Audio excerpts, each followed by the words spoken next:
Apreciados estudiantes, reciban un cordial saludo de parte de su tutor Jorge Rafael García Paternina. En este primer corte, recuerden que les dejé en plataforma una lectura del capítulo 8 del libro de Oscar León García llamado Estructura de caja y movimiento de recursos. Voy a hacer, muchachos, una explicación general de cada tema y cada subtema allí especificado. Entonces, primeramente voy a leer esto que pues me llama mucho la atención y va a servir de punto de partida para las diferentes explicaciones que vas a escuchar en esta tutoría. Entonces, con relación a la estructura de caja y movimiento de recursos, se dice lo siguiente. Ha sido costumbre considerar el estado de resultados y balance general como los estados financieros principales sobre los cuales la gerencia dirige la mayor parte de su atención al momento de evaluar la situación financiera. Pero, ¿dónde podemos apreciar el impacto que las decisiones de inversión, financiación y dividendos tuvieron en el flujo de caja y sobre la estabilidad financiera de la empresa? Aunque el estado de fuente y aplicación de fondos y el estado de flujo de efectivo tienden a llenar ese vacío, lo complementamos con la estructura de caja y recursos en el estudio de este primer corte de nuestro curso. Bueno, entonces, muchachos, primeramente voy a empezar por la explicación de lo que es un flujo de fondos. Antes de incluso mostrarles lo que dice el profesor Oscar León García, muchachos, voy a mostrarles cómo se trabaja de manera mucho más sencilla un flujo de fondos. Y bueno, de pronto, como está sencillo, nos vamos a apoyar luego en la explicación que el mismo profesor en su libro tiene para ampliarles un poquito más, dado que hay algunos temas y subtemas que debo explicarles. Entonces, sencillamente voy a empezar haciendo un ejercicio de flujo de fondos y a medida que voy avanzando, les voy explicando los diferentes temas. Bueno, entonces, antes de pasar allá, muchachos, recordarles que este es un estado financiero derivado, es decir, el flujo de fondos es un estado financiero que para usted obtenerlo necesita de mínimo dos balances generales de la misma empresa o de la misma compañía en periodos consecutivos.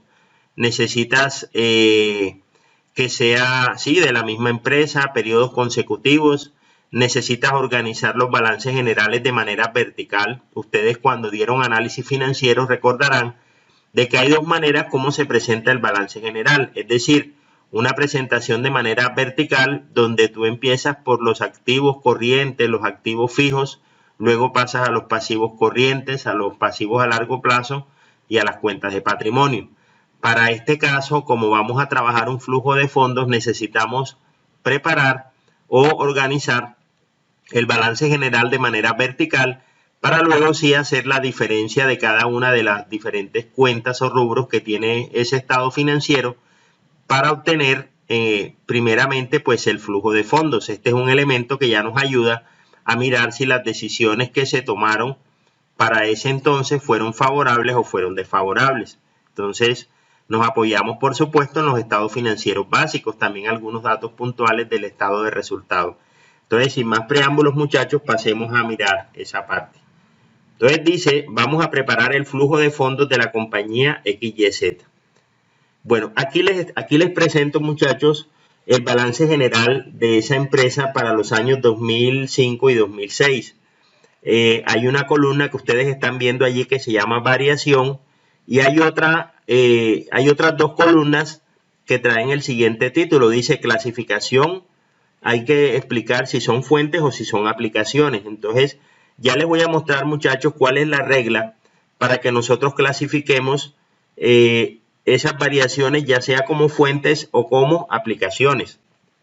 Entonces, vean que necesitamos, como les dije anteriormente, que el balance general esté organizado de manera vertical, como lo estamos viendo allí, ya que de manera horizontal no se podrían realizar las variaciones y podríamos confundirnos. Entonces, lo que nosotros vemos en los diferentes libros de finanzas, no solamente el profesor Oscar León García, sino los diferentes libros que yo les recomendé que incluyen este tema dentro de su contenido, siempre los balances generales se presentan así como ustedes lo están viendo, de manera vertical, lo organizan en ese orden que ustedes están viendo allí.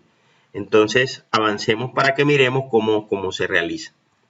Bueno, entonces, lo primero, muchachos, es que hacemos es decir, sacamos las diferencias de los diferentes rubros o cuentas, excluyendo los subtotales y totales de grupo, tal como lo podremos apreciar en el ejemplo. Entonces miren que para el caso de los activos corrientes, la diferencia de caja, cuentas por cobrar, inventarios, dan esos valores que ustedes están viendo allí. Miren que para el caso de la caja hubo una disminución. Miren que cuando les dé negativo, muchachos, no les dé miedo ni les dé temor. Es decir, no todas las variaciones dan positivas.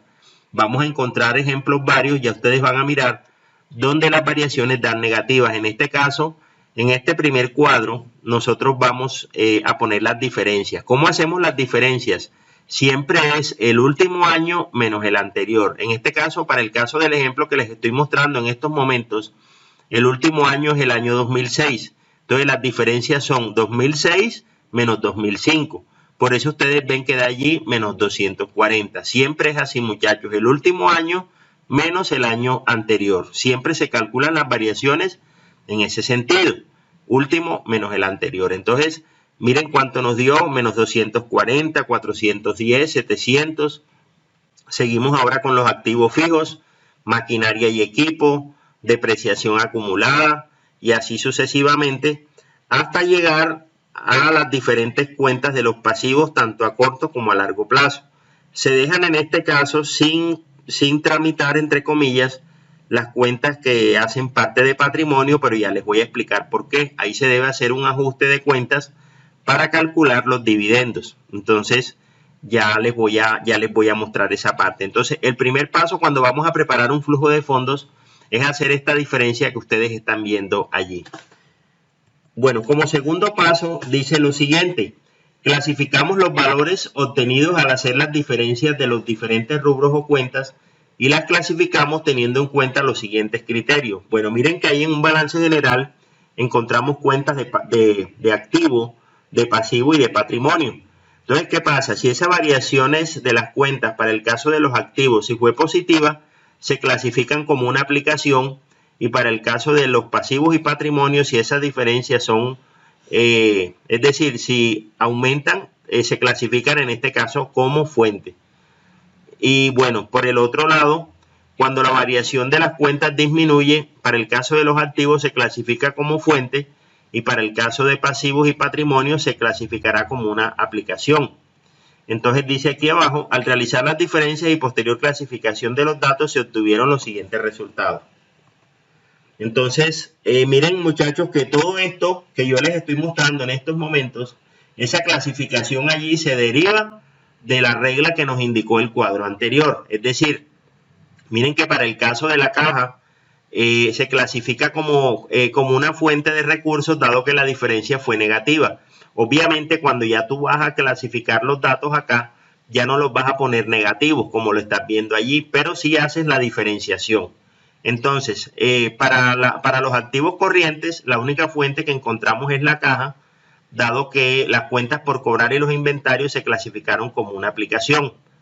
Para el caso de los activos fijos, la maquinaria y equipo se clasificó como una aplicación y la depreciación acumulada, o en este caso la depreciación del periodo, se clasificó como una fuente de recursos y así sucesivamente.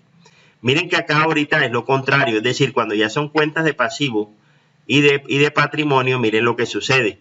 Aquí en este caso, todas las variaciones, bueno, o casi todas, a excepción de las obligaciones bancarias a largo plazo, que se clasificaron como una aplicación, estas todas dieron como fuente por la reglamentación que les mostré en el cuadrito anterior.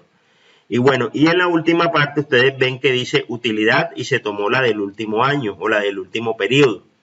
Entonces siempre se hace así, de ese modo. Y hay un cálculo que está pendiente, que es el de los dividendos, que ya les voy a mostrar cómo se obtiene esa cifra. Muy bien, sigamos. Bueno, aquí tenemos lo que llama Oscar León García en la versión anterior a la que yo les presenté a ustedes, muchachos, ahí en la plataforma. Dice compañía XYZ, primera hoja de trabajo.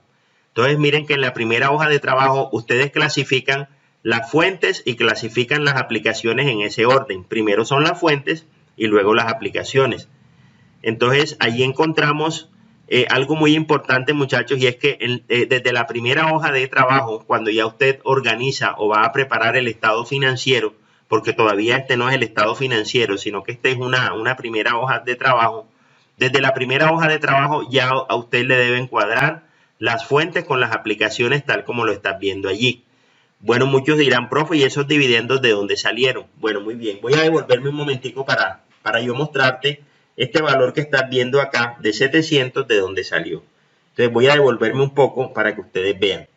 El cálculo de los dividendos, muchachos, sale de la sumatoria del superávit del periodo inicial, que en este caso es estos dos, la sumatoria de 1235 más 865. Menos el superávit del periodo final, pero excluyendo la utilidad del ejercicio. Es decir, la sumatoria de estos dos menos 1400 es lo que te da 700 que vistes allá.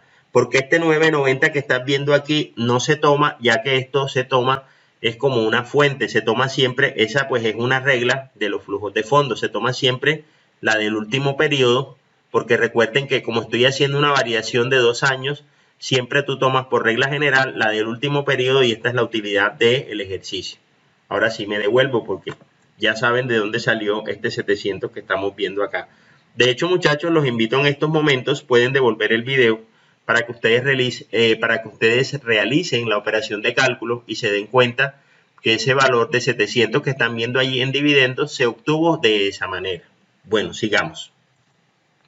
Bueno, miren ahorita, ya aquí sí tenemos el estado de fuente y aplicación de fondos para el año 2006. Miren que aquí se coloca siempre el último año. Miren que como tomé año 2005 y 2006, cuando yo les ponga el ejercicio, ustedes lo van a hacer, pero teniendo en cuenta que para este caso siempre se toma el último año. Por eso ustedes están viendo ahí en el encabezamiento año 2006.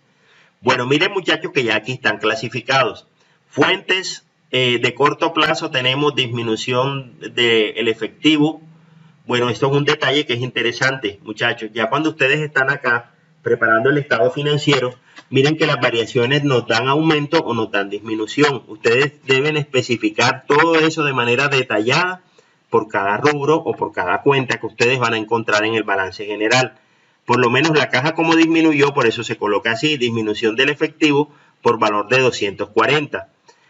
Aumento de las cuentas por pagar, 893. Aumento de las obligaciones bancarias de corto plazo y aumento de los compromisos con acreedores varios. Todo eso da 4.278. La sumatoria de esas cuatro cuentas da 4.278. Para el caso de las fuentes a largo plazo, la única que se encontró fue aumento de pasivos laborales por valor de 630. Bueno, se toma esa. No siempre, muchachos, vamos a tener varias cuentas. Todo depende cómo nos muestre el panorama, el mismo estado financiero. Bueno, y también por el lado de la generación interna de fondos tenemos la depreciación del periodo y la utilidad del periodo. Esas dos, solamente esas dos con los datos de las cuentas del balance que les presenté como ejemplo. Eso da 6.990.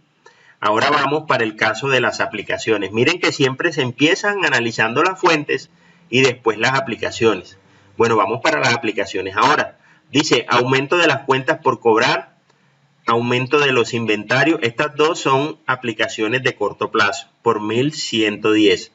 Y por el lado de las aplicaciones a largo plazo tenemos aumento de maquinaria y equipo y disminución de obligaciones bancarias a largo plazo. Entonces allí eso nos da 5.180. Y los dividendos que se dejan solitos por valor de 700. Bueno, eso da 6.990. Miren que al igual que la presentación anterior, las fuentes deben dar igual que las aplicaciones. Bueno, a este punto muchos de pronto se estarán preguntando, bueno, profe, ¿y cómo sé yo si son de corto plazo, si son de largo plazo? Bueno, muy sencillo, muchachos. Miren que estos datos que estamos viendo acá, el mismo balance general es el que te va diciendo si son de corto o largo plazo. Vamos a empezar por la primera cuenta.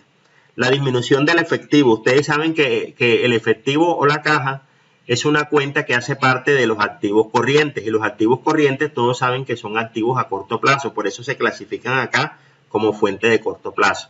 Lo mismo para el caso de las cuentas por pagar. Las cuentas por pagar también es hace parte de los activos corrientes y por tanto es una fuente de corto plazo. Por eso aquí se incluyen o se clasifican dentro de corto plazo. Luego dice obligaciones bancarias de corto plazo. Bueno, como su nombre lo dice, corto plazo, por eso están, como su nombre lo dice, corto plazo, por eso están clasificadas acá. Y el aumento de compromisos con acreedores varios, 895, también es de corto plazo. Porque miren acá, incluso me voy a devolver un poquito del balance para que ustedes vean. Compromisos con acreedores varios. Aquí está. Aquí está. Los acreedores varios, en este caso, vean que es un pasivo corriente o un pasivo a corto plazo. Por 895. Por eso está clasificado como de corto plazo. Muy bien, vamos a devolvernos. Allí. Entonces, bueno, allí tenemos eso. Los pasivos laborales, ¿por qué se clasificaron de largo plazo, muchachos? Porque esto es, hace parte de los pasivos a largo plazo. Por eso se incluye como fuentes de largo plazo. Y la GIF, que ya la voy a explicar enseguida, muchachos, porque esto es una explicación. Miren que aquí hay varios temas en este capítulo que yo les dejé de lectura. Solamente por el momento les voy a decir que de la GIF, para este caso, este ejemplo, solamente tenemos esas dos cuentas que están viendo, que son la depreciación del periodo y la utilidad del ejercicio. Esto da una GIF de 2082, perdón. Ok, para el caso de las aplicaciones, la misma observación. Profe, ¿cómo sé yo si son de corto plazo o si son de largo plazo? Muy sencillo.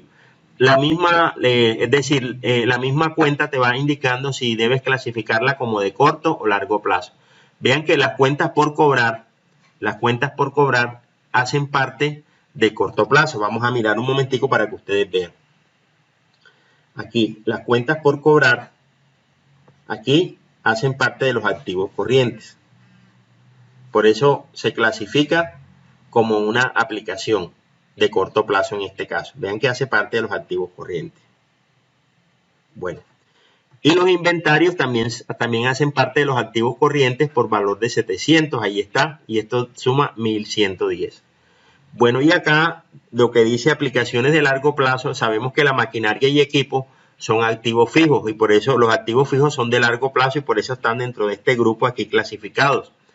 Y aquí donde dice disminución de obligaciones bancarias a largo plazo, miren que el mismo nombre lo dice, muchachos, y por eso están contenidas o clasificadas acá como una aplicación de largo plazo.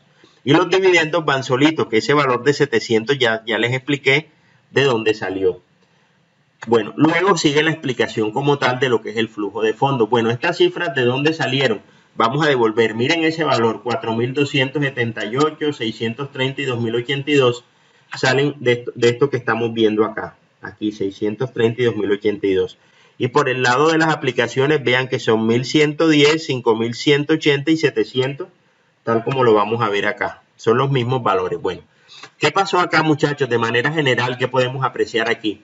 Miren que las fuentes a corto plazo cubrieron en su totalidad los 1.110 que habían de aplicaciones.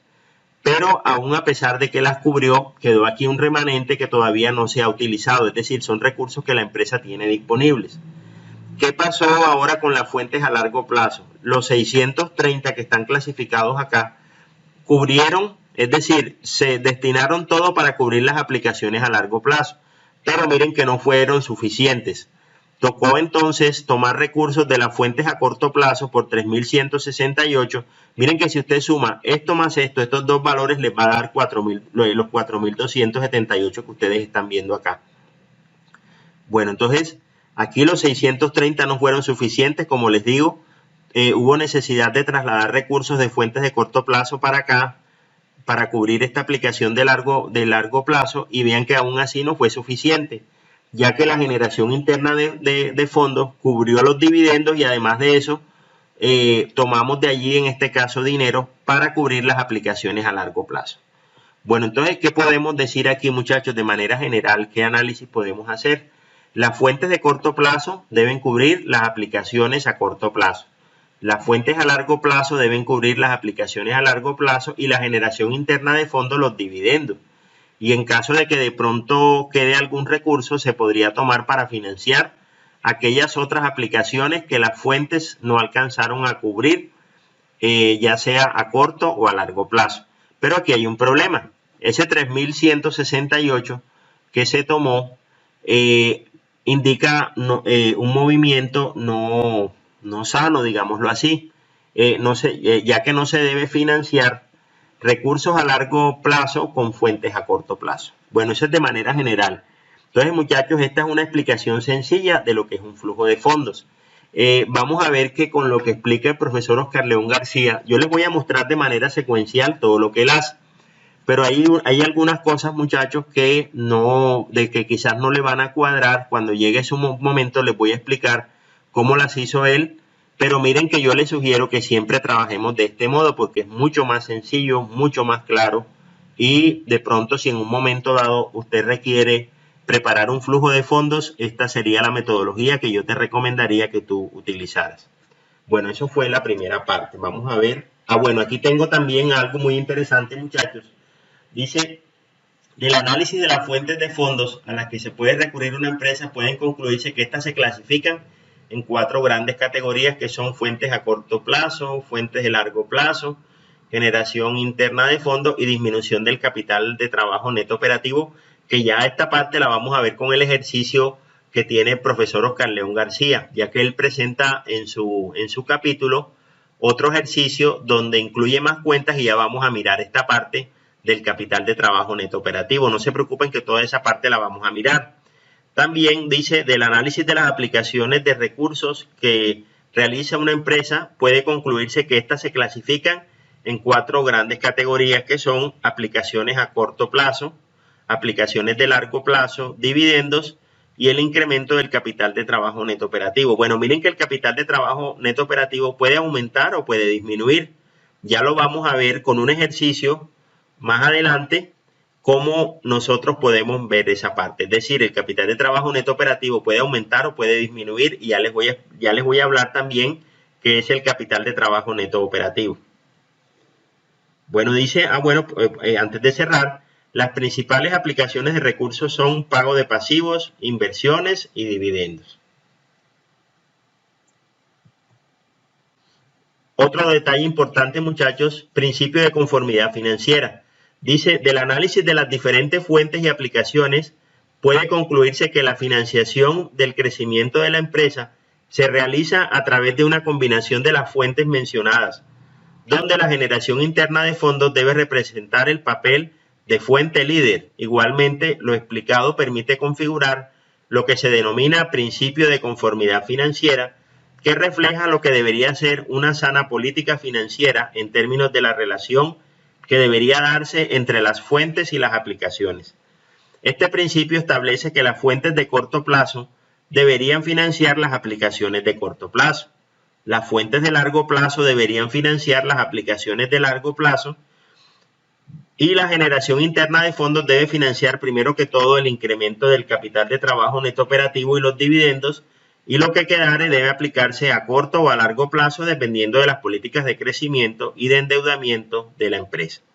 Bueno, esta fue, muchachos, la primera parte. Ahorita voy a explicar el ejercicio que muestra el profesor Oscar León García en su libro. Bueno, muchachos, listo. Entonces, ahora les estoy mostrando el capítulo número 8 que yo les dejé en plataforma, referente a estructura de caja y movimiento de recursos. Este material, recuerden que yo se los puse allí. Todo lo que ustedes están viendo, muchachos, lo voy a explicar. Quiero llegar a algo antes de hablar de lo que es el EBITDA, lo que es el flujo de caja libre y flujo de caja de los propietarios. Miren que aquí la primera parte del capítulo se refiere a lo que es el estado de fuente y aplicación de fondos y el estado de flujo de efectivo. Esta parte, bueno, esto hará parte del parcial en lo que tiene que ver con aspectos teóricos. Y ya sobre los ejercicios ya les voy a explicar qué les entra para el parcial. Bueno, aquí, muchachos, ahora quiero pasar a algo. Miren que aquí el profesor Oscar León García, a partir de la página número, aquí análisis de las fuentes. Bueno, esta es una lectura, muchachos, que yo les recomiendo que la hagan porque de aquí les van a venir preguntas teóricas para el parcial. Ya les voy a hablar de lo que es la GIF, eso que están viendo allí, enseguida les voy a hablar. Bueno, y también aquí a partir de manera general. Principio de conformidad financiera. Y aquí donde dice elaboración y análisis del estado de fuente y aplicación de fondos. Bueno, aquí muchachos quiero empezar con estos datos que presenta el profesor. Y es lo relacionado con la empresa comercial del norte. Bueno, esos datos que están viendo allí, muchachos, yo los tengo en el ejercicio que les voy a mostrar enseguida. Vamos a pasar allí. Ok. Bueno, es esto que están viendo en estos momentos. Bueno, muchachos, para nosotros preparar un flujo de fondos, como lo vimos en la presentación anterior, necesitamos los estados financieros de la misma empresa en periodos consecutivos. Aquí tenemos el caso de la empresa comercial del norte. Como les digo, esto es tomado del libro de Oscar León García, donde les dejé la lectura. Aquí encontramos los balances generales y el estado de resultados de la misma empresa para el año 1 y año 2. Y esto que están viendo sombreado aquí en negro, muchachos, ya es que tengo algo oculto que ya les voy a compartir ahora que les vaya a hablar de lo que es el capital de trabajo neto operativo. Bueno, miren que él da una serie de pasos para nosotros encontrar o hallar, o más bien preparar el estado de fuente y aplicación de fondos. Dice el paso número 1, se establecen las diferencias de las cuentas de los balances generales. Y paso número 2, se determina si las diferencias son fuentes o son aplicaciones. Recuerden, muchachos, que hay un cuadrito, como lo vieron en el ejercicio anterior, que me indica si esas variaciones las clasificamos como fuentes o como aplicaciones.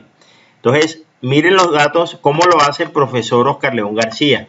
Él toma lo mismo, es decir, el año 2 y el año 1, miren que él hace la diferencia de cada una de las cuentas, efectivo, cuentas por cobrar, anticipo de impuestos, etcétera, hasta llegar a la última cuenta, que en este caso es inventario, refiriéndome a lo que es el activo corriente. Aquí está la diferencia. Recuerden que la diferencia se saca, muchachos, el final menos el inicial. En este caso, 5 menos 15. Por eso es que acá ustedes están viendo menos 10. Siempre se hace de ese modo. Se toman los datos del último año menos el año anterior. Y dependiendo, muchachos, de si esa variación es positiva o negativa, la clasificamos como fuente o como aplicación. En este caso, como estamos hablando de unas cuentas de activo y el efectivo experimentó una variación negativa, por eso acá lo clasificamos como una fuente. Y acá, como estas variaciones fueron positivas, las clasificamos como una aplicación. Bueno, eso es lo que respecta, muchachos, a los activos corrientes. Para el caso de los activos fijos, miren que el ejercicio presenta dos cuentas apenas. Y aquí hay algo, muchachos, que yo no comparto. Esto que estamos viendo acá. Y ya les voy a explicar por qué. Bueno, miren que aquí propiedad, planta y equipo aparece por 1075 y para el año siguiente, que es el año 2, aparece por 1200. Aquí no se hace variación, debió hacerse. Él la toma como una sola y coloca aquí aplicación y la llama activo fijo neto. Yo les voy a explicar, muchachos, por qué yo no lo hago de ese modo. Entonces, empezando que cuando uno va a preparar un flujo de fondos, se toman todas las cuentas y se excluyen los subtotales y los totales de grupo. De hecho, muchachos, los invito a que esto que les estoy diciendo lo corroboren, no solamente con este libro que yo les presenté. Miren que en la bibliografía que yo les mostré a ustedes desde que empezamos el curso, le hice una sugerencia de varios libros. Está el caso de por lo menos del profesor Héctor Ortiz Anaya, que explica muy bien este tema. El profesor Ortiz Anaya, él le saca diferencia a todo menos a los totales y a los subtotales de grupo. De todos modos, les comparto esto que están viendo en estos momentos, muchachos, porque fue el libro que yo les dejé como referencia para ustedes estudiar. Entonces, bueno, acá sí estamos de acuerdo. Esta diferencia, 40 aplicación. Acá obligaciones financieras a corto plazo, proveedores, gastos por pagar. Aquí estamos de acuerdo también. Ya ustedes saben el criterio para saber si son fuentes o son aplicaciones. Lo mismo que obligaciones financieras a largo plazo, lo que estamos viendo allí. Capital, reserva. Bueno, aquí, muchachos, no estoy de acuerdo con esto, porque resulta que esto requiere un tratamiento especial. Esto lo he visto en varios libros. Y porque acá no se está tomando en cuenta algo muy importante, que ya se lo voy a mostrar en el mismo estado financiero ya ahora que esté elaborado. Aquí se coloca 0. Cuando pase esto, muchachos, simplemente esta cuenta desaparece. En el ejercicio anterior no tuvimos ningún ejemplo, pero por ejemplo, cuando ustedes vayan a hacer la diferencia de una cuenta y vean que están los mismos valores, obviamente se coloca 0 y acá no se hace ninguna clasificación.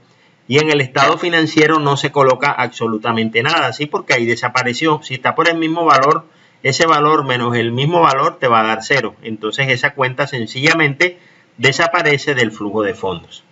Bueno, acá lo que llama el profesor el paso número 3, miren lo que el profesor coloca. Dice, elaboramos la primera hoja de trabajo. Vamos a ponerlo un poquito más grande para que ustedes, como ustedes lo van a mirar en video, voy a acomodarlo aquí, que lo puedan ver mejor.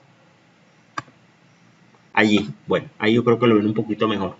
Dice, bueno, la fuente es disminución del efectivo. Recuerden que como lo vimos en el ejercicio anterior, muchachos, esto puede ser disminución o aumento. En este caso, la primera cuenta es disminución del efectivo, aumento de las obligaciones financieras a corto plazo, todo esto, y los clasifica aquí. La fuente es 810 y las aplicaciones 810. Bueno, algo sí en común, muchachos, es que cuando nosotros ya tenemos lo que se llama la primera hoja, desde la primera hoja ya las fuentes deben ser iguales a las aplicaciones.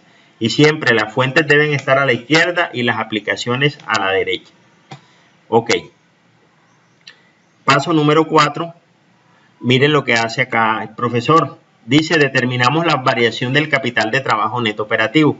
Aquí hay algo, muchachos, que yo no comparto también, y es lo siguiente. Ya ustedes van a ver enseguida que el capital de trabajo neto operativo está conformado por la sumatoria de las cuentas por cobrar más los inventarios menos las cuentas por pagar a proveedores. Entonces, aquí lo que presenta el profesor Oscar León García es, toma lo que él llama las fuentes y las aplicaciones que tienen que ver con esas cuentas. Pero resulta, muchachos, que si observamos con lupa lo que está sombreado, miremos lo que pasa. Aumento de cuentas por pagar a proveedores y gastos por pagar. Bueno, en el caso de las fuentes no hay ningún problema. Pero acá en las aplicaciones, mire lo que sucede. Dice aumento de cuentas por cobrar a clientes. Ahí está bien. Esta cuenta, aumento de anticipo de impuestos, esto no hace parte del capital de trabajo neto operativo. Y yo no les puedo poner eso a ustedes, muchachos, porque si yo esto se los pongo en un parcial, ustedes me van a decir, profe, pero mire que usted en el parcial, en su clase, nos dijo que el capital de trabajo neto operativo era igual a la sumatoria de estas cuentas y cómo nos está metiendo aumento de anticipo de los impuestos. Entonces, es un juego de cuentas que hace el profesor Oscar León García, el cual yo no estoy de acuerdo. En la versión anterior, muchachos, que era la que yo tenía, habían algunos errores en el libro.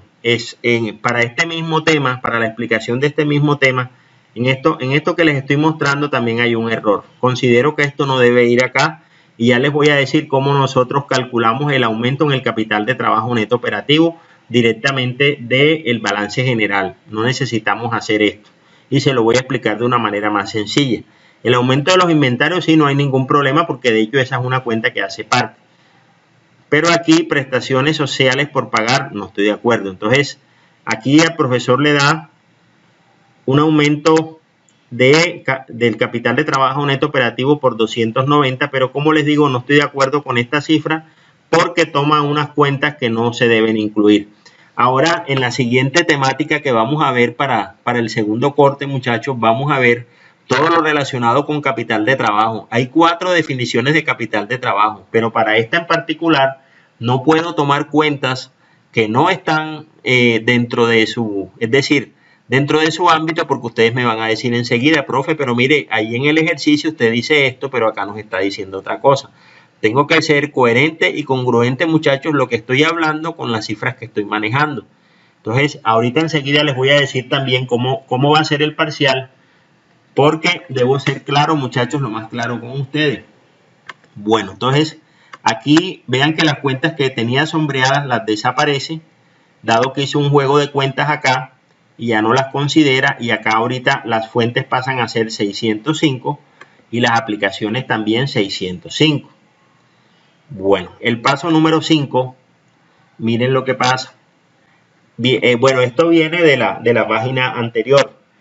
Para el cálculo de los dividendos, recuerden, muchachos, esta cifra que está aquí, 125, está bien, pero no como nosotros lo vimos en el ejercicio anterior. Yo se los expliqué de una manera mucho más sencilla y mucho más práctica. Recuerden que los dividendos se calculan de la siguiente manera. Se toma el superávit del periodo inicial menos el superávit del periodo final, excluyendo la utilidad del ejercicio, ya que la utilidad del ejercicio se coloca siempre en el flujo de fondos, se coloca la del último periodo, esa es la utilidad del ejercicio. Y el estado financiero, por supuesto, irá con la fecha del último año que usted está considerando en los estados financieros. Bueno, dice depuración de utilidades retenidas. Bueno, aquí él empieza con un juego de cuentas también, que considero que no es necesario porque ya nosotros vimos de una manera mucho más sencilla cómo lo calculamos. Aquí también depuración, propiedad, planta y equipo. Entonces, aquí donde dice gastos de depreciación, muchachos, ese valor no estoy de acuerdo porque él hace una serie de consideraciones allí. Y si yo me voy a los datos financieros reales, vean que la depreciación del ejercicio, una cosa es la acumulada y otra es la depreciación como tal que se produjo en el ejercicio. Es más, voy a devolverme un poquito a los estados financieros para que ustedes vean. Miren cuánto coloca él en la depreciación, gastos de depreciación 100. Pero cuando yo me voy acá, aquí a los activos fijos, miren que la depreciación del ejercicio en este caso viene siendo la diferencia de 150 menos 130. En este caso sería 20 la depreciación del ejercicio. Una cosa es la acumulada y otra es la depreciación del periodo. Bueno, y vamos por aquí, Perdón, por ahí, sí. La depreciación la colocan allí de 100 a través de una serie de ajustes y consideraciones que considero, muchachos, que no son necesarios. Y ese valor no es congruente. Y ustedes pueden observar cómo calculan la depreciación cuando se van a preparar los flujos de fondos. Entonces, eso es enredarlos a ustedes. Bueno, sigo con esto acá. Depuración de intangibles, otra vez empiezan con un juego. Llegan acá ahorita a 945. Y el EFAT definitivo que queda de este modo, tal como lo explica el profesor Oscar León García, 945. O sea, las fuentes iguales a las aplicaciones. Bueno, miren todas las cuentas, muchachos, que hacen parte de la generación interna de fondos para el caso de este ejercicio. La utilidad neta, vean que finalmente se toma es la del último periodo, tal como yo les dije. Entonces, por eso, muchachos, es que yo no entro a hacer esa cantidad de cosas que hace el profesor Oscar León García, porque eso es enredarlos a ustedes. Miren que finalmente este dato que están viendo de 135, ¿de dónde se tomó? De la utilidad del último año o del último periodo. Entonces vean que no se necesita hacer todas esas maniobras para llegar a ese resultado. La depreciación, este valor de 100, que se acuerdan que yo les dije que no estaba de acuerdo, allí él lo coloca para ajustar el ejercicio, pero no estoy de acuerdo con eso.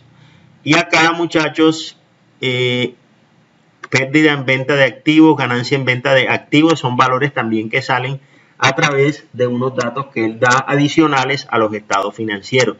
Si en caso tal de que yo les llegue a poner a ustedes un ejercicio, yo les debo dar toda esta información para que ustedes me hagan la proyección. Bueno, y los dividendos, miren que se calculan tal cual como yo les dije. Aquí les da 125, pero miren todo lo que él hizo.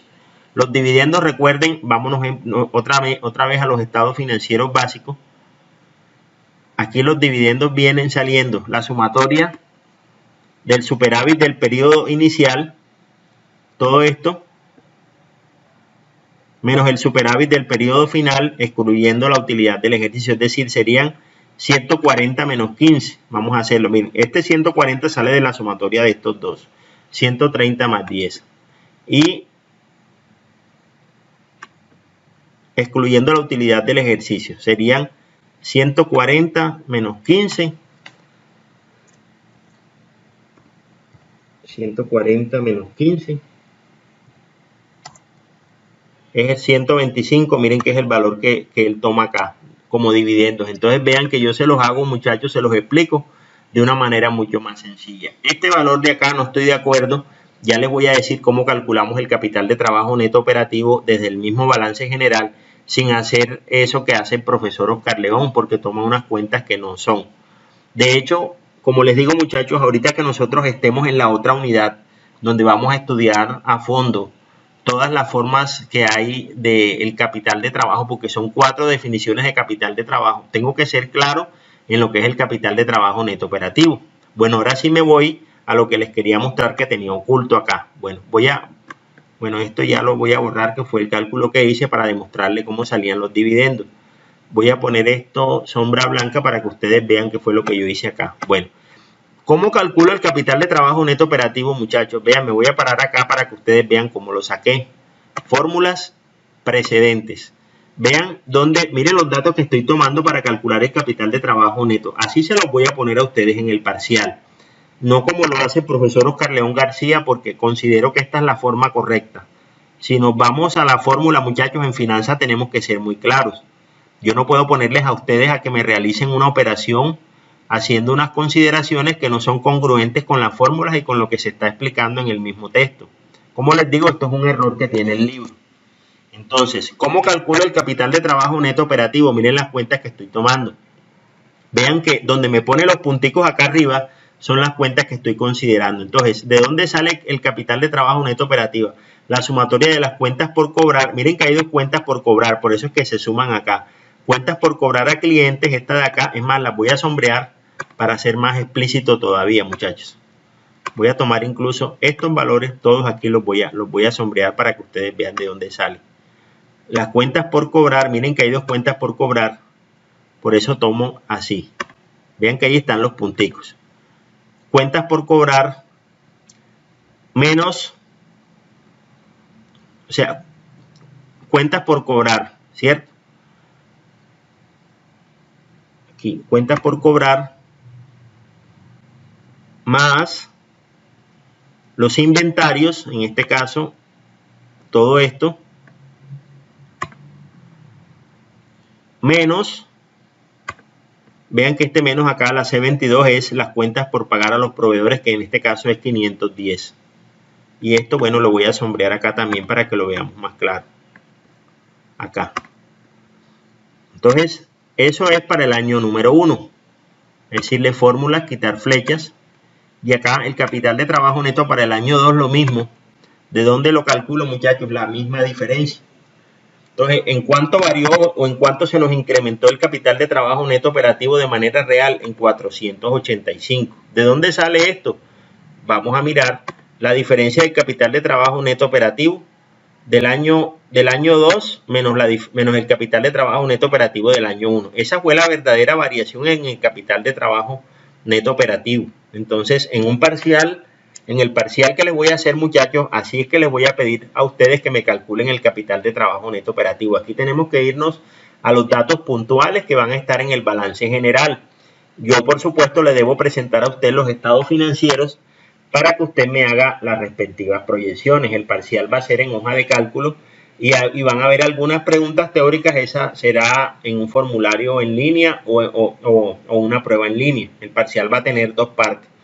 Un ejercicio, pues la parte de los ejercicios y la parte teórica te la voy a hacer, ¿sí? Aparte. Bueno, muchachos, esto fue lo que explicó el profesor Oscar León García de lo que es el flujo de fondos. Pero como les digo, hay varias cosas con las cuales no estoy de acuerdo, dado que se toman unos valores haciendo una serie de consideraciones y ajustes que creo que no son apropiados porque nos desvía de los datos que en realidad estamos viendo en los estados financieros. Y para el estudio de las finanzas privadas, yo debo ser lo más claro y lo más concreto posible cuando realizo un ejercicio. Bueno, muchachos, ahorita en este segmento del video que les subí, voy a presentar la diferencia que existe entre el flujo de caja y flujo de caja libre, ya que en el capítulo que yo les dejé de lectura encontramos esta parte que es interesante, saber diferenciar qué es el flujo de caja y qué es el flujo de caja libre. Entonces, muchachos, empiezo por lo primero. Cuando yo estoy hablando de flujo de caja, me estoy refiriendo al dinero que le queda disponible al negocio después de cubrir sus costos y gastos de operación. Voy a empezar por lo primero. ¿Qué son los ingresos operacionales? Es aquella línea de ingresos principales de un negocio. Por ejemplo, si estamos hablando del caso de una universidad privada, la principal fuente de recursos de la universidad privada se deriva de los ingresos por matrícula financiera, por derechos de grado y por otras actividades conexas que tengan que ver con su cumplimiento de su objeto social. Y los costos y gastos operacionales se refieren a todos aquellos desembolsos que la empresa tuvo que realizar para poder prestar ese servicio. Entonces vean que para el caso que nosotros tenemos acá, estamos suponiendo una empresa que tuvo unos ingresos operacionales de 400 y unos costos y gastos de operación de 200. Allí nos genera un flujo de caja positivo por valor de 200. ¿Qué quiere decir eso, muchachos? Hasta ahí, hasta donde vamos. Que esa empresa, con la prestación de los servicios que tiene, es capaz de cubrir sus costos y gastos de operación. Es decir, el nivel de ventas que tiene esa compañía le permite cubrir sus costos y gastos de operación. Esto es una buena señal, porque muchas veces algunos negocios no generan un suficiente volumen de ingresos que les permita permanecer y cubrir sus costos y gastos de operación. Bueno, esa es la primera parte, lo que tiene que ver con el flujo de caja. Ahora vamos a ver lo relacionado con el flujo de caja libre. Pero antes de pasar allá, cito otro ejemplo para complementar esto que les estoy mostrando.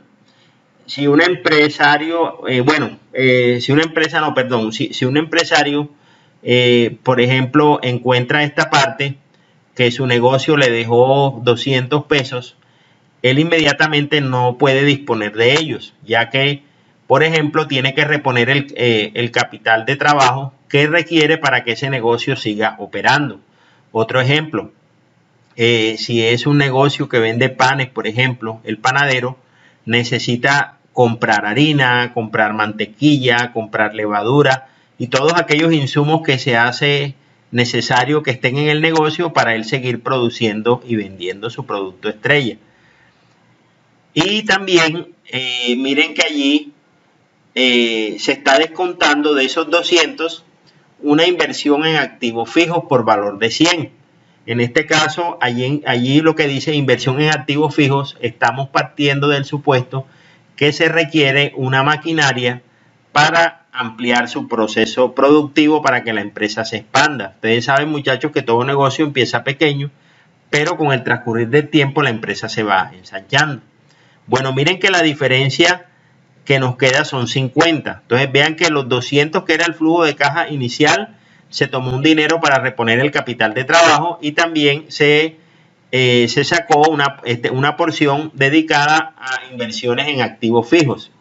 Esos 50 que les queda disponible es lo que la empresa verdaderamente dispone, uno, para cubrir el servicio de la deuda y para distribuir sus utilidades. En algunos libros de finanzas aparece para pagar dividendos. Bueno, podríamos tomarlo así, ¿cierto? Queda para distribuir utilidades o para pagar dividendos.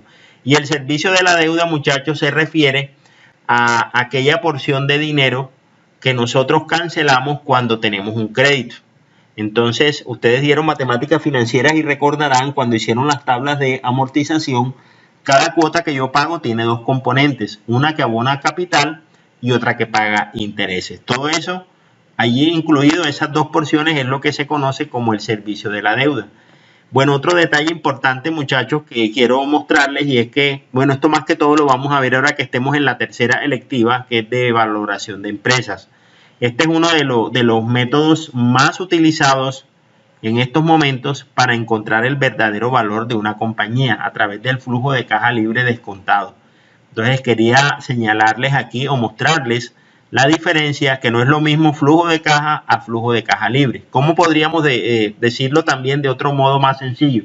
¿Qué es el flujo de caja libre? Es aquel dinero que le queda disponible al empresario para pagar los compromisos que tenga, las deudas, y distribuir a los socios las utilidades o para el pago de los dividendos. Entonces, es aquí la diferencia, muchachos, entre flujo de caja y flujo de caja libre.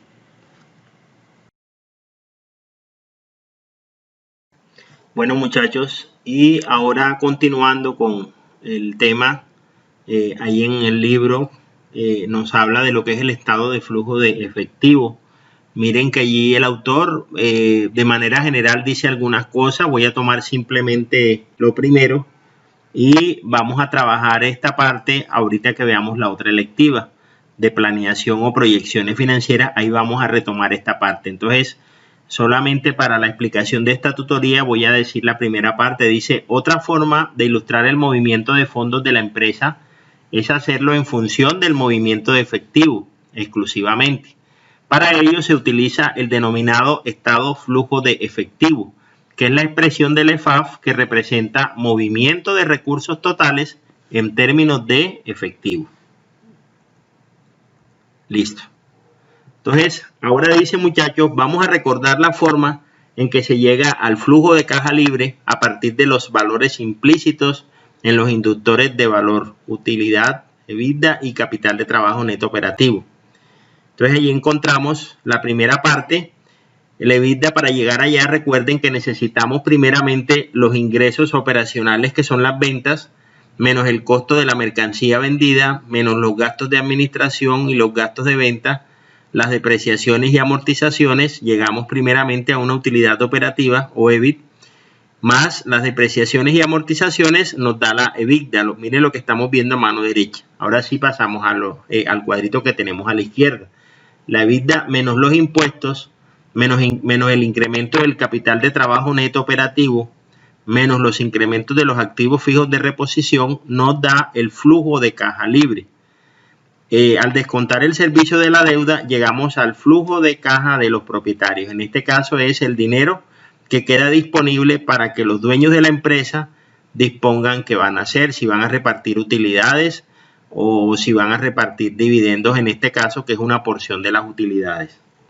Y aquí a la derecha estamos viendo ahorita el capital de trabajo neto operativo, muchachos, que vean que por eso les decía en la presentación que hacía el profesor Oscar León García que no estaba de acuerdo con los cálculos, porque mire las cuentas que se toman para nosotros calcular el capital de trabajo neto operativo. Dice, su variación es la base para la constitución de reservas para la reposición de capital de trabajo al final del periodo. Y nos resulta, es decir, para hallar el capital de trabajo neto operativo, necesitamos las cuentas por cobrar más los inventarios menos las cuentas por pagar. Con esas tres cuentas nosotros encontramos el capital de trabajo neto operativo. El capital de trabajo neto operativo es una inversión permanente que la empresa mantiene. Por ejemplo, el nivel de inventario mínimo, las cuentas por cobrar que corresponden a los días que la política de crédito tiene establecidos, etc. Debe asumirse que esta porción constituye para ella una inversión permanente y por lo tanto debería ser financiada con fuentes de largo plazo, preferiblemente el patrimonio de los accionistas, aunque lo normal es ver que también una porción es financiada con deuda bancaria de largo plazo. El margen EBITDA y la productividad del capital de trabajo son indicadores financieros universales asociados con el valor de la empresa. Por ello se denominan inductores de valor. Aquí encontramos entonces el flujo de caja bruto es igual al EBITDA menos los impuestos. Dice, y continuando hasta el flujo de caja libre se encuentra que este es igual a, miren todas las cuentas para nosotros llegar al flujo de caja libre. Relación entre la YIF, que es la generación interna de fondos, el EGO, que es el efectivo generado en la operación del negocio, y el flujo de caja libre.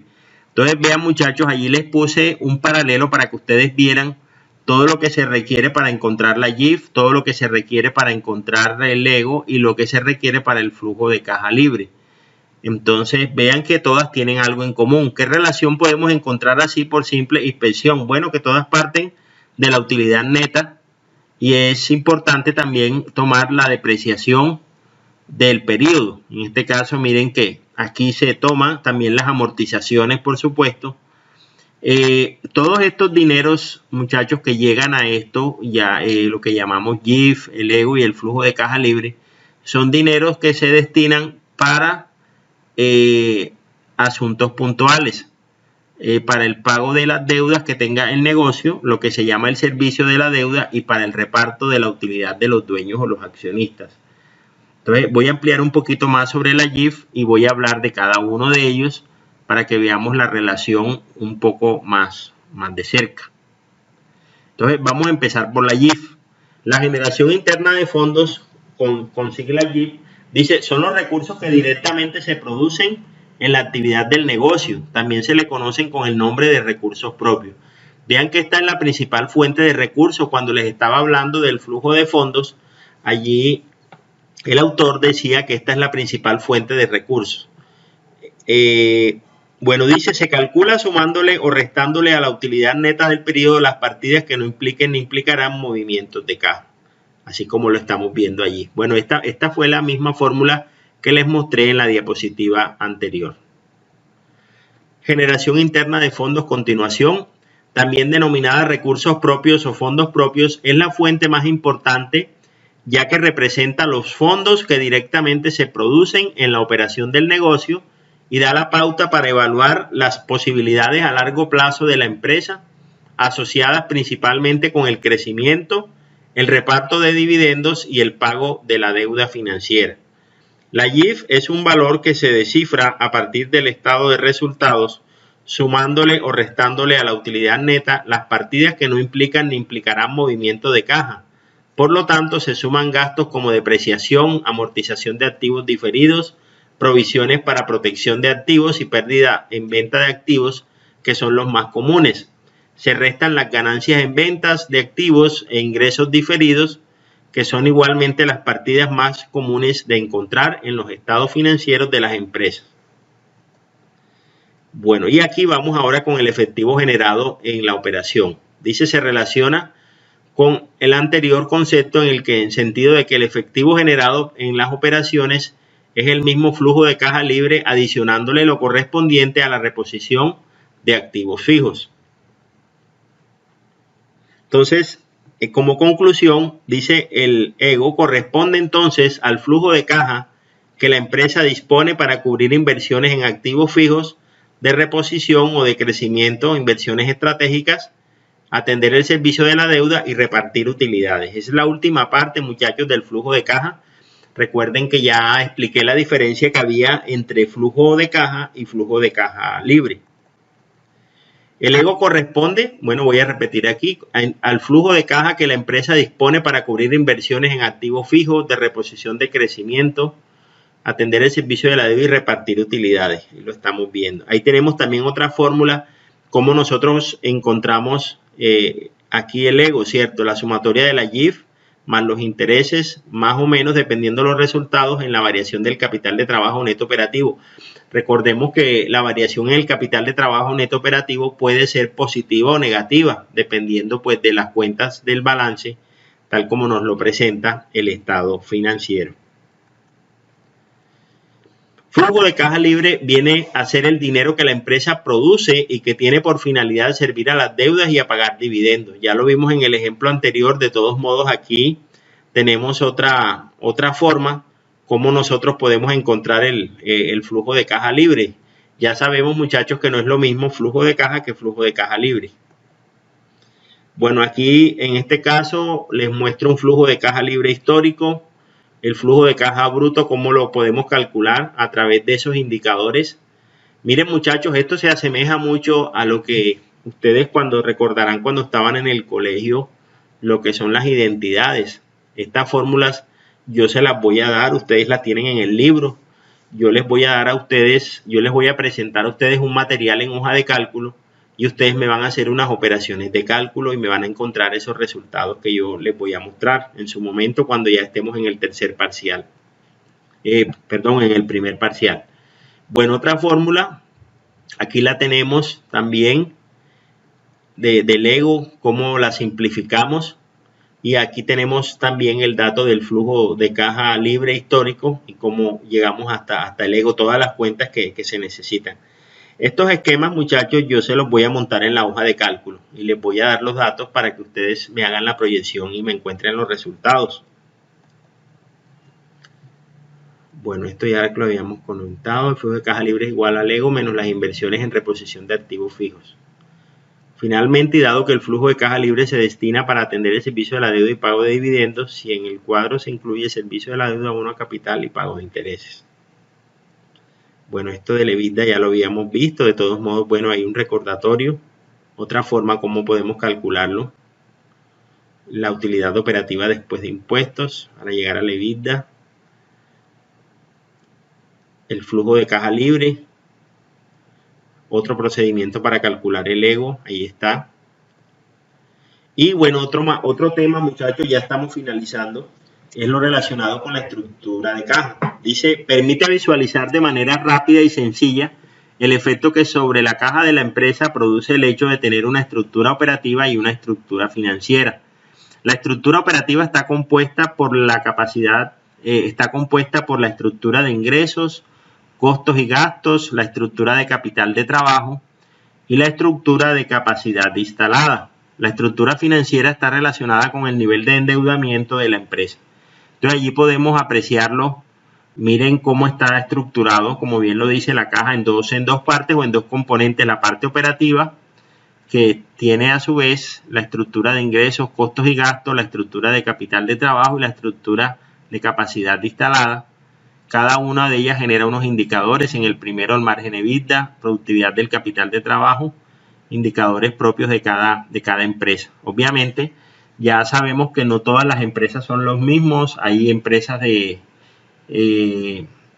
servicios, hay empresas comerciales, industriales, y cada una de ellas pues tendrá una manera diferente de cómo tiene estructurada su caja.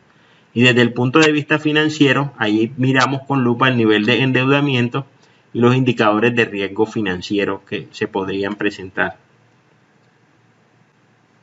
La estructura de caja ilustra la forma en que cada peso de caja que produce la operación se destina a los diferentes compromisos, teniendo en cuenta que hay unas prioridades que deben satisfacerse y determinan, por lo tanto, el orden en que dichos compromisos se atienden. Los impuestos, por ser un compromiso ineludible, representan la primera partida que castiga el flujo de caja. Inclusive, en muchos países existe la figura denominada retención en la fuente, que implica que de cualquier pago que se haga a un proveedor de bienes o servicios, se retiene una porción que la empresa retenedora transfiere al Estado. Es, por lo tanto, una forma de anticipar los impuestos propia de países con altos niveles de déficit fiscal, por lo general asociados con altos niveles de corrupción.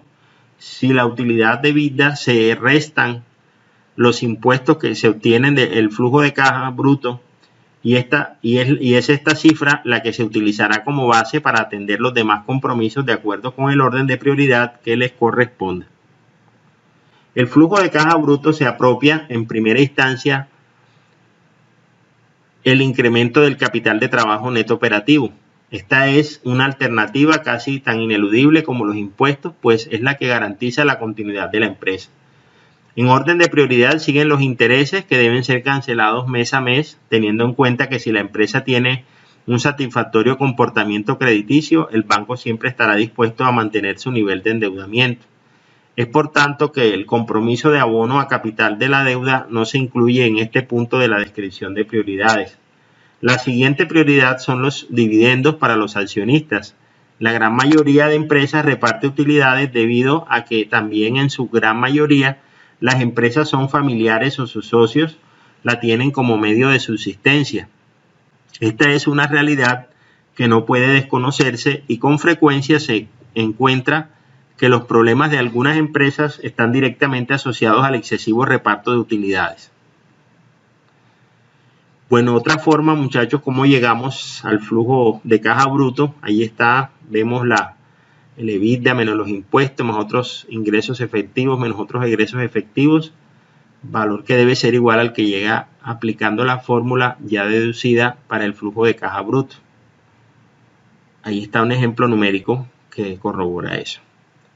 Modelo combinado de caja y recursos. Dice, si el disponible para inversión y abono a capital es un valor negativo, el modelo de estructura de caja no ilustra la forma en que dicho déficit fue cubierto. Igualmente, si el valor es positivo, tampoco ilustra el destino que le dio. Para ello, el autor propone integrar la estructura de caja en el estado de fuente y aplicación de fondos, reemplazando la YIF por el flujo de caja bruto, dado que el flujo de caja bruto es igual a la YIF más los intereses. Estos al estar explícitos en la estructura de caja, balancean la ecuación en sentido de que el EFAF se excluye la YIF y se reemplaza por dos valores, el flujo de caja bruto y los intereses, restando a este.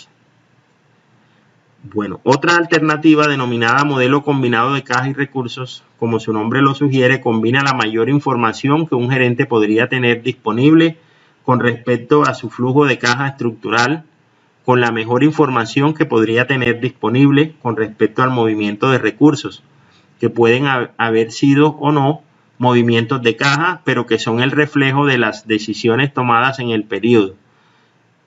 En el modelo combinado de caja y recursos se ilustra la forma en que el disponible para inversiones y abono capital se destinó para aplicaciones de corto y largo plazo. Cuando estos destinos son mayores que dicho disponible, el modelo combinado de caja y recursos muestra la forma como el faltante fue cubierto con fuentes de corto y largo plazo. Y con esto ya cerramos, muchachos. Esto viene ya del ejercicio que el profesor Oscar León García nos presenta paso a paso de la empresa comercial del norte. Allí estamos viendo la caja, sus componentes todos. Allí mire que tiene tres grupos principales: el EBITDA, el flujo de caja bruto y el disponible para inversión y abono a capital. Por otro lado, en la parte de los recursos tenemos las fuentes a corto plazo, diferentes al capital de trabajo neto operativo, y las fuentes a largo plazo. Y acá también tenemos las aplicaciones a corto plazo y las aplicaciones a largo plazo. Cada uno pues con los ítems que van resultando. Recuerden que esto depende de las cuentas que encontramos en los estados financieros.